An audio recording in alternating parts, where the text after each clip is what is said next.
শীতের সন্ধ্যায় এমন মজাদার একটি নাস্তা না হলে কি সন্ধ্যা জমে? হ্যালো এভরিওয়ান, তো আজকে আমি ডালপুরির একটি রেসিপি আপনার সঙ্গে শেয়ার করব।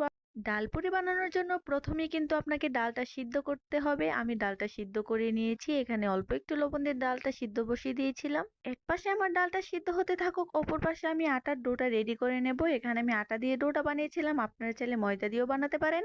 আটার সাথে একটু লবণ, তারপরে কালো জিরা দিয়ে আমি বানিয়ে নিয়েছিলাম। যার যার শেপ অনুযায়ী আপনারা বানাবেন, ছোট বড় আপনাদের উপরে ডিপেন্ড করে। এখানে আমি ডালের মশলাটা বানানোর জন্য প্রথমে এখানে দিয়ে দিয়েছিলাম চটপটি মশলা, তারপরে দিয়েছিলাম শুকনো মরিচ, তারপরে দিয়েছিলাম এখানে ম্যাজিক মশলা, একটুখানি লবণ। ম্যাজিক মশলাটা আপনারা চাইলে দিতেও পারেন, নাও দিতে পারেন, সম্পূর্ণ আপনাদের পার্সোনাল বিষয়। তো এখানে আমি একে একে করে সবগুলো পুরি বানিয়ে নিচ্ছিলাম হাতের সাহায্যে। খুব সহজে আমি কিভাবে পুরিগুলো বানিয়ে নিচ্ছিলাম আপনারা দেখতেই পারতেছেন। আপনারা চাইলে বেলে নিতেও পারেন, আমার কাছে এভাবে ইজি মনে হয়, তার জন্য আমি এভাবেই করছিলাম।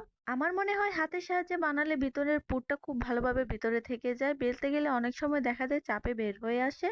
তার জন্য আমি হাতে চেপে চেপে সবগুলো পুরি বানিয়ে নিচ্ছিলাম। তারপরে এখানে আমি একটি ফ্রাই প্যানে তেল দিয়ে দিয়েছি। এখানে ফ্রাই প্যানে তেল দেওয়ার কারণে অনেকগুলি পুরি একসাথে ভাজা যায়। এখানে তেলটা যত বেশি দিবেন পুরিগুলো তত ভালো করে ফুলবে এবং ফুলকো ফুলকো হবে। এখানে ভালো করে একটু চেপে চেপে দিবেন যাতে করে পুরিগুলো ভালো করে ফুলে যায়। পুরিগুলো কিন্তু অনেক ফুলকো ফুলকো হয়েছিল, কিন্তু তেলটা যদি আরেকটু বেশি হতো আরো সুন্দর হতো। তারপরে দেখেন মজাদার পুরি, দেখতেই কত লোভনীয় মনে হচ্ছে তাই না? খেতেও কিন্তু ভারী মজা।